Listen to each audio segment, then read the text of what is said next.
Olá, está no ar o Jornal Terra Viva com uma edição especial de repercussão do Plano Agrícola e Pecuário 2019-2020, anunciado nesta terça-feira em Brasília. Vamos ver os destaques desta e de outras notícias do agronegócio. O governo lança Plano Safra com mais de 225 bilhões de reais em recursos para o ciclo 2019-2020.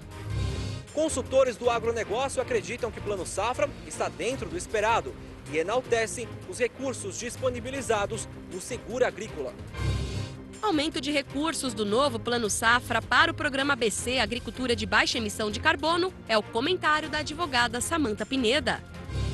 Ao vivo no estúdio, o economista da Fundação Getúlio Vargas, Felipe Serigati, comenta os principais pontos do Plano Safra, que entra em vigor a partir de julho. Impulsionada pelo RenovaBio, produção nacional de etanol de milho vai crescer ainda mais nos próximos anos. E ainda, ministro da Justiça Sérgio Moro participa do encontro semanal da Frente Parlamentar da Agropecuária em Brasília. Essas e outras notícias a partir de agora no Jornal Terra Viva.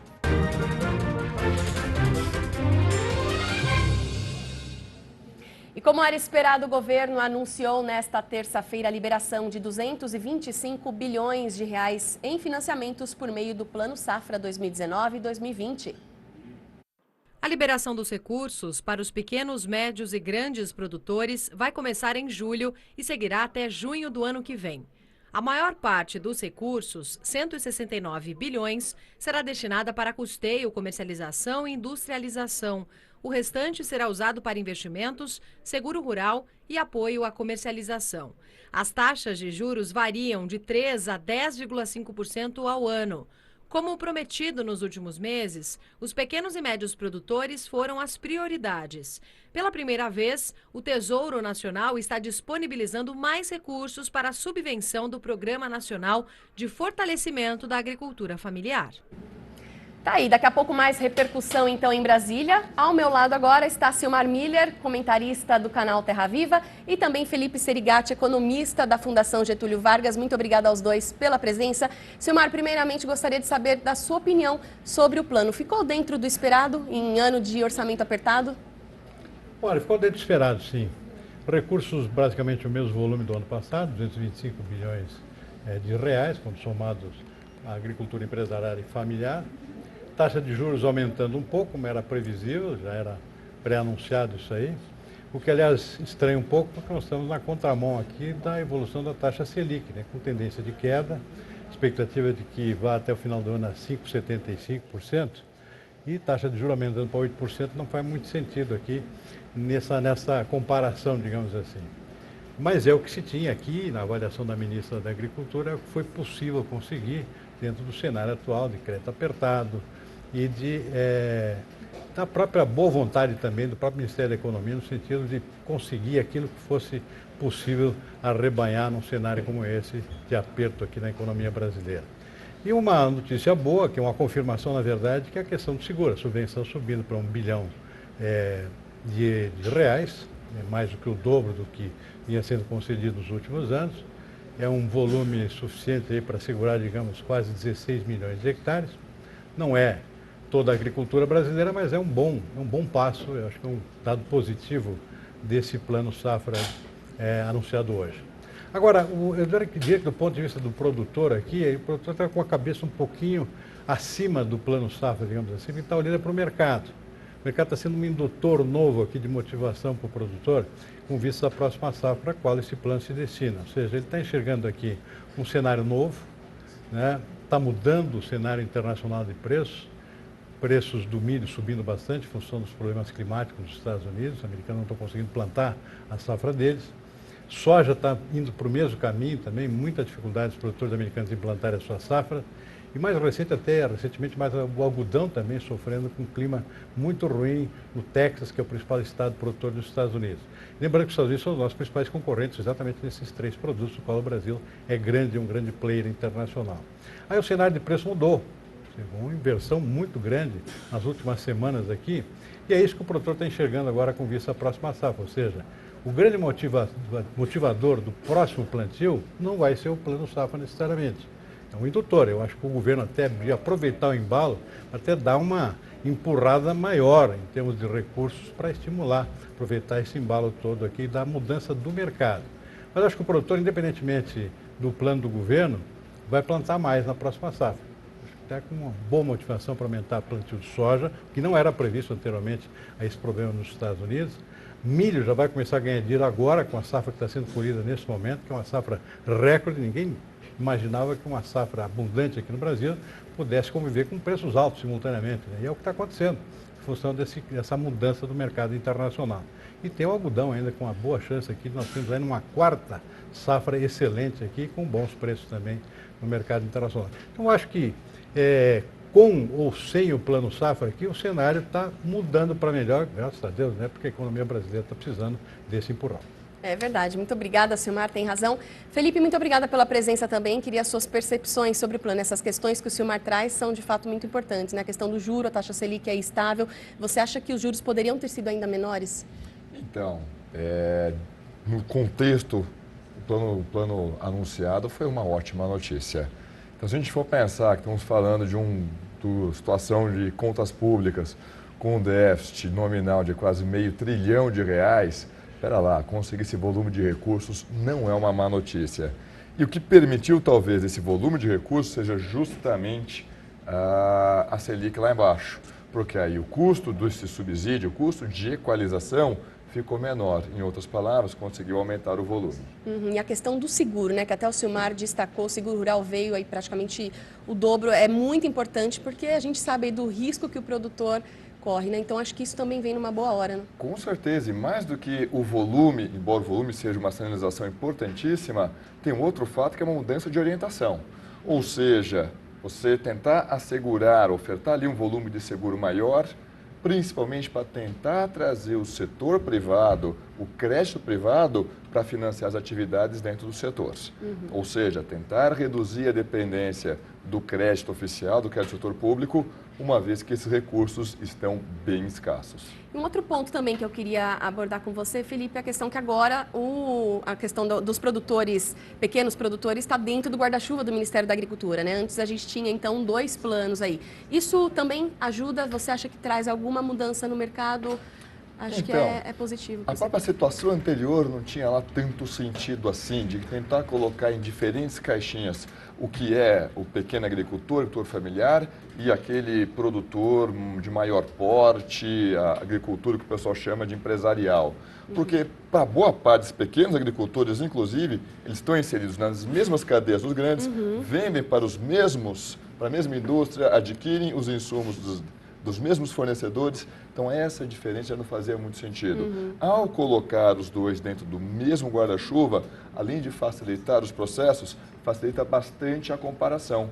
Por exemplo, onde é que o governo vai ter que atuar ou tem que atuar? Nas falhas de mercado, onde o setor privado tem maior dificuldade. E nessa parte de crédito, quem é que demanda maior incentivo? Justamente o menor. Ou seja, você tentar empurrar os grandes com maior musculatura para o crédito privado é uma ótima notícia. Perfeito. E outra coisa também, né? O Plano Safra hoje ele representa em torno de 35% do financiamento. Hoje os produtores eles têm mais alternativas de crédito, né? Qual efetivamente a eficiência do Plano Safra? Então, você tem uma demanda por crédito do setor e, naturalmente, quanto mais nós expandimos nosso volume de produção, quanto mais o agronegócio brasileiro cresce, quanto mais a área plantada aumenta, expande, vai demandar mais crédito. Sim, mas o orçamento público é limitado. E agora, esse real que está em cima da mesa, para quem tem que ir? A gente adoraria poder financiar via crédito oficial, com taxas subsidiadas, todas as atividades do setor, sem dúvida alguma. Temos bala na agulha para isso? Não, não temos. E aí que vem a questão mais interessante. De que forma que a gente pode alocar melhor esse R$1? É colocando junto aos maiores produtores? É colocando a quem tem maior dificuldade para acessar esse mercado? Ou colocar esse R$1 para ofertar de seguro para tentar atrair o dinheiro privado, o crédito privado, para dentro do setor? E um outro ponto importante também que eu queria um comentário seu é que uma medida provisória vai ser publicada para atrair crédito externo para financiar o agronegócio, né? Isso também é positivo? A gente tem detalhes? Infelizmente, pelo menos nós aqui do GV Agro, nós não temos grandes detalhes a respeito dessa medida provisória, porém, mesmo que não funcione agora, nesse primeiro exercício, nessa primeira safra, ok, não tem problema. mas já é uma primeira iniciativa de criar um canal mais organizado para que o pessoal aqui dentro do setor consiga captar esses recursos lá fora. Mas pegando recursos lá fora, você está exposto a risco cambial. É verdade, mas dependendo da cadeia, dependendo do momento em que a gente consegue estruturar esse produto, como os preços dos produtos também são dolarizados, também são precificados em dólar, você vai ter uma espécie, entre aspas, de hedge natural. Perfeito. Felipe, continua aqui comigo. A gente vai para um breve intervalo e já volta com mais repercussão, mais reportagens também sobre o anúncio do Plano Safra nesta terça-feira. E vamos ver também, pela primeira vez, o ministro da Justiça, Sérgio Moro, participa do encontro semanal da Frente Parlamentar da Agropecuária em Brasília e vários outros destaques do agronegócio nesta terça-feira. No Plano Safra, como falamos, aumento de recursos para o seguro rural e também para o programa ABC foram bem recebidos pelo setor. Em instantes, no Jornal Terra Viva. O dólar fechou em queda de 1,1% a R$ 3,86. Ibovespa alta de 1,8% aos 99.404 pontos. A cotação do milho negociada na Bolsa de Chicago recuou 1,3% a $4,55 o bushel. Na Bolsa de Valores B3, queda de 0,2% a R$ 38,82. O ministro da Justiça, Sérgio Moro, se reuniu nesta terça-feira pela primeira vez com a Frente Parlamentar da Agropecuária. A reunião foi fechada à imprensa. Na pauta, assuntos como demarcação de terras, porte rural de armas, punição maior para a invasão de propriedade rural. O encontro acontece um dia antes do ministro prestar esclarecimentos ao Senado sobre o conteúdo de conversas vazadas com integrantes da Operação Lava Jato, que foram divulgadas pelo site The Intercept. E agora a previsão do tempo. A quarta-feira será de tempo firme na maior parte do país.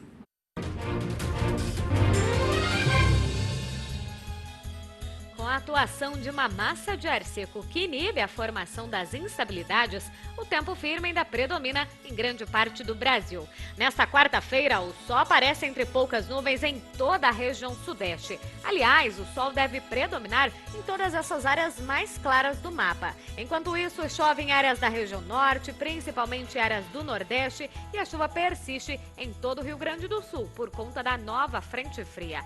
No período da tarde, ainda faz calor, especialmente em áreas mais ao norte do Brasil. Nessas áreas mais vermelhas do mapa, as máximas devem passar facilmente até dos 35 graus. Por outro lado, queda acentuada na temperatura em áreas da região sul do Brasil. Máxima prevista de apenas 19 graus em Porto Alegre e especialmente em áreas de fronteira com o Uruguai, a temperatura é ainda menor. Agora, no decorrer desta quarta-feira, tempo firme em Sorriso, temperatura de 33 graus. Em Cascavel, nada de chuva também por enquanto, máxima de 27 graus. Em Registro, o sol predomina entre poucas nuvens e a máxima chega aos 31 graus à tarde. E consultores do agronegócio receberam muito bem o Plano Agrícola e Pecuário, que veio dentro do esperado. Comemoraram o aumento de recursos para o seguro rural, também para o programa ABC. Vamos ver na reportagem de Pedro Costa. Minutos após o anúncio do Plano Agrícola e Pecuário, os líderes do agronegócio já repercutiam os números divulgados pelo governo. O valor é praticamente o mesmo do ano passado, quando os recursos destinados à agricultura familiar eram separados da empresarial. Para Roberto Rodrigues, coordenador do GV Agro, o governo fez o possível. Mas é o que tinha, então não adianta espernear muito. O Brasil vive um momento complicado, difícil, com problemas sérios de liquidez, de modo que era possível. Apesar do orçamento apertado, o cenário é positivo para a produção agropecuária brasileira.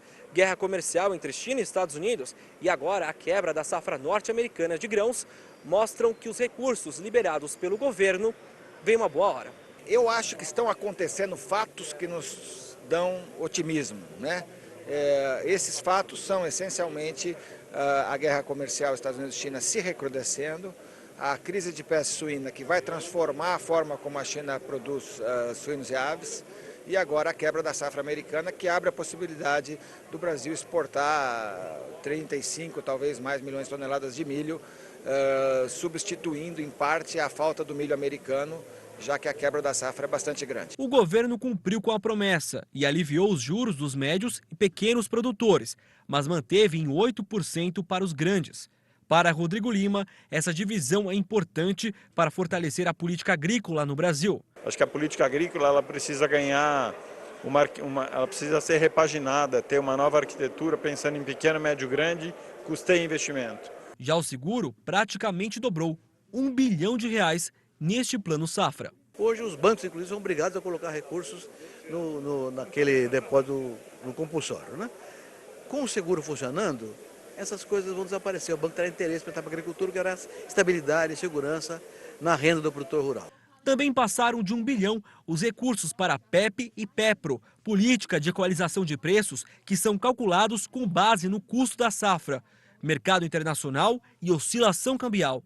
Essa medida acontece em meio a um momento favorável para o setor de grãos. Mas ao mesmo tempo que você tem uma redução na safra americana e, portanto, um sinal de bons preços, você tem a redução das compras chinesas por causa da redução do rebanho de suínos. Então você pode ter um equilíbrio nesse mercado. De modo que não vamos criticar o governo achando que foi demais de pé para o PEP, não. Vamos esperar um pouco mais, porque depois pode alocar esse recurso para outro fim. Tá aí, eu continuo então conversando com Felipe Serigatti, professor de Economia da Fundação Getúlio Vargas. O cenário está favorável por enquanto, a gente viu aí na reportagem, a gente vê acompanhando o mercado. Mas mesmo assim, Felipe, é momento de cautela também, porque quando o produtor for colher lá na frente, às vezes ele está muito empolgado agora, mas a colheita lá, o cenário pode mudar um pouco. Qual a sua avaliação? Com certeza, por mais que até o momento que a gente consegue enxergar são boas notícias, esse vento pode virar? Pode virar. E veja como é curioso. Pode virar mesmo com boas notícias. Vamos supor que a gente consiga passar reforma da Previdência, encaminha uma tributária, reduz o risco do país, o dólar vai cair.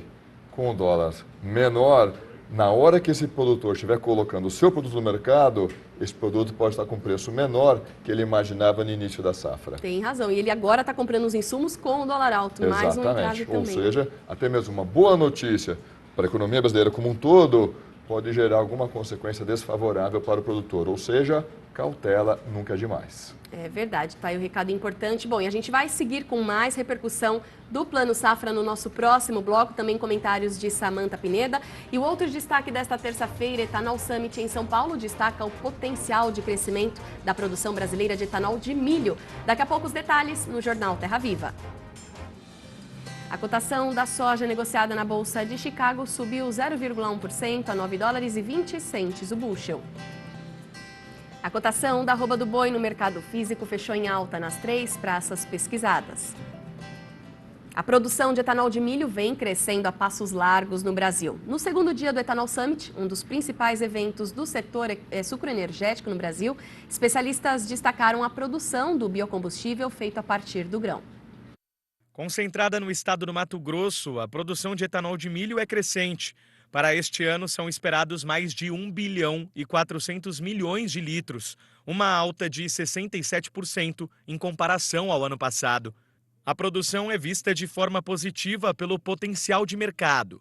Para se ter uma ideia, enquanto 1 tonelada de cana rende cerca de 89,5 litros de etanol, no caso do milho, o rendimento chega a 407 litros.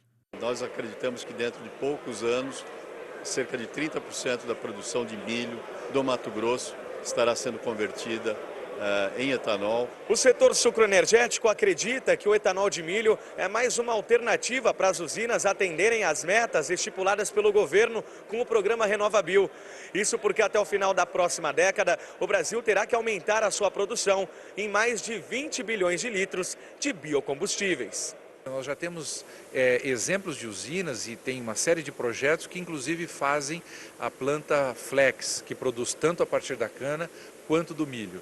Também haverá o espaço para aquelas que produzem, como nós temos exemplos lá no Mato Grosso, com plantas dedicadas exclusivamente a etanol de milho. Ou seja, é essa pluralidade que o Brasil pode oferecer ao mundo. Os desafios ainda estão na logística, dependente da malha rodoviária para o escoamento do grão de milho e no interesse do mercado internacional. A Ásia pode ajudar. Até 2020, o governo da China determinou que toda a gasolina vendida no país contenha 10% de etanol. Isso cria uma demanda adicional de 18 bilhões de litros de etanol. E o Brasil vai poder suprir parte dessa demanda, tanto com etanol de milho quanto com etanol de cana. E vamos agora a mais informações sobre o Plano Safra divulgado nesta terça-feira em Brasília. Cerimônia lotada lá com o presidente Jair Bolsonaro, a ministra da Agricultura. Vamos acompanhar agora os principais pontos também do Plano Safra. Plano Safra para os diferentes tipos de produtores, uma união que não se via há 20 anos. Em evento prestigiado no Palácio do Planalto, a ministra da Agricultura, Tereza Cristina, anunciou que o governo vai ofertar para o ciclo 2019-2020.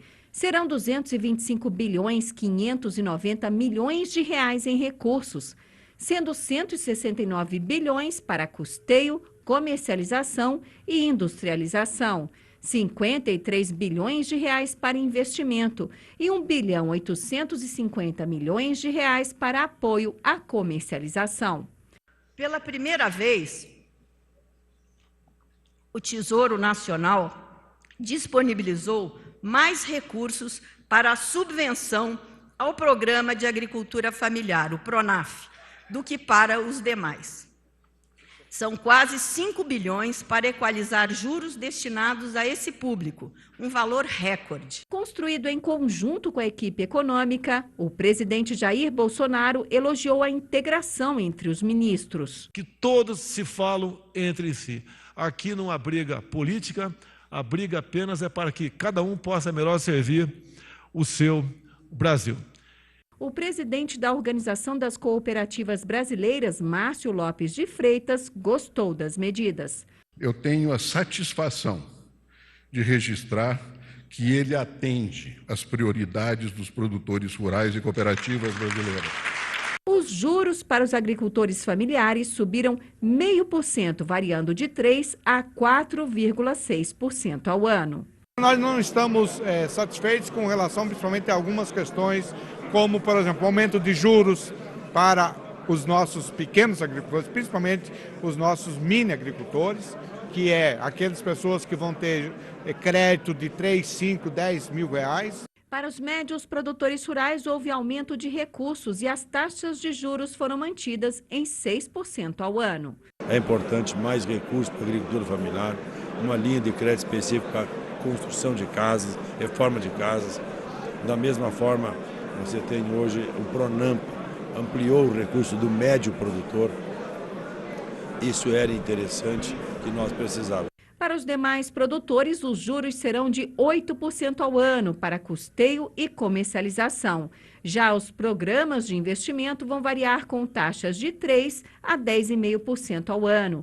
O ABC, Agricultura de Baixo Carbono, terá 2 bilhões de reais em recursos, com taxas de 5,25% a 7% ao ano. Atendendo a um pedido dos agricultores, entre as novidades anunciadas, 500 milhões de reais para a construção de moradias no meio rural. Isso é importante, dá dignidade no campo, isso dá condições de uma moradia melhor para o pequeno produtor. O seguro rural terá 1 bilhão de reais. Ele veio e nós precisamos que esse recurso agora é muito importante, que esse recurso chegue no produtor rural. O governo também vai editar uma medida provisória com a finalidade de ofertar créditos externos para o financiamento agropecuário. E ainda será criado o Fundo de Aval Fraterno, com produtores rurais e fornecedores de insumos dando as garantias para os empréstimos. Além disso, será feito o patrimônio de afetação, para que o produtor rural desmembre o imóvel e ofereça somente o necessário para a garantia nos financiamentos. São modernizações do plano que há muito não ocorriam, extremamente bem-vindos. Tá aí, vimos reportagem de Daniela Castro com os detalhes do que foi anunciado hoje em Brasília. E vamos a mais informações sobre o programa ABC, Agricultura de Baixa Emissão de Carbono, que terá 2 bilhões para os produtores. E este é o assunto do comentário de hoje da advogada Samanta Pineda. Gente, então, Plano Safra, né, tinha uma expectativa. Será que teríamos Plano Safra? Você não sabe o tanto que a ministra Tereza Cristina brigou por esse plano, que dizem, em termos absolutos, está menor do que o Plano Safra passado, porque foi 0,3 na safra passada e foi 0,59 agora. E se tirar a inflação, dizem que em termos absolutos ficou menor. O que interessa para nós é que o Plano Safra deste ano saiu E a gente precisa ver a possibilidade deste produtor alcançar esse plano safra através dos financiamentos. Nós temos visto um verdadeiro enxugamento de despesas por todo o governo e esperávamos que isso não atingisse o agro, então parece que se atingiu, atingiu pouco. A gente precisa só ver o seguinte, quanto vai disso para custeio efetivamente e quanto vai isso para seguro efetivamente. Parece que 1 bilhão é para seguro, mas nós precisamos definir essas duas formas de trabalho, tanto de seguro agrícola quanto de custeio, diminuir o custo Brasil, é o que a gente vem batendo, para ver se o Plano Safra pode diminuir sem nos afetar. O que interessa é que a gente nem precise mais de Plano Safra, mas isso ainda está muito longe. Por enquanto, vamos comemorar o que a gente tem e vamos ver se isso vai dar para esse ano. Tá certo. E ao meu lado, Felipe Serigati, professor de Economia da Fundação Getúlio Vargas. E esses pontos que a doutora Samanta aponta são extremamente importantes. A questão do acesso ao crédito, né, ao produtor. A gente ainda tem burocracia. E eu queria um comentário seu também sobre esses programas, né? O programa ABC, então, com aumento de recursos. Com certeza. Então, o Plano ABC é um plano bastante especial, porque, olha, agricultura de baixo carbono gera um conjunto de externalidades positivas. Caramba, o que é isso? O produtor, ao produzir com aquela tecnologia, com aqueles métodos, vai gerar benefícios para a sociedade adicionais além do produto. Por exemplo, maior fixação de carbono. Maravilha. Qual que é a dor de cabeça? Puxa vida, esse é um programa que é mais custoso em termos burocráticos para o produtor. O custo de transação dele é maior. Daí que a taxa de juros dele tem que ser menor. Porém, ainda essa diferença, embora tenha havido um esforço grande por parte do governo, talvez não seja uma diferença tão grande assim. Resultado, não pode ser surpresa para ninguém se ainda tem lá algum produtor nessa safra preferir o crédito convencional ao ABC. Mas por que isso? Mesmo praticando uma tecnologia que seja classificada como de baixa emissão de carbono, mas é porque a burocracia para você conseguir ter acesso ao crédito de carbono, ao plano ABC, ainda é bastante elevada. Acaba sendo um programa excelente, mas não fica tão atrativo, né? E a burocracia ainda é grande para a gente encerrar? Exatamente. Uma alternativa para tentar adicionar valor, adicionar renda para esse produtor que está atuando, produzindo ali de uma maneira mais sustentável, por exemplo, seria pagamento por serviços ambientais. Ora, esse produtor está gerando algo a mais, benefício adicional para a sociedade, só que ele não está sendo remunerado por ela. Resultado, a quantidade ofertada desse produto positivo, que gera esse benefício adicional, está sendo menor do que poderia ser. Por quê? Porque esse produtor não está sendo devidamente remunerado. Mas, em linhas gerais, gente, foi um ótimo resultado, um ótimo plano. Dado principalmente o contexto, eu acho que nós temos aqui, na verdade, comemorar. Ok, Felipe, muito obrigada pela participação no Jornal Terra Viva. Eu que agradeço o convite, Lília. A você também que nos acompanhou, muito obrigada pela audiência e até amanhã.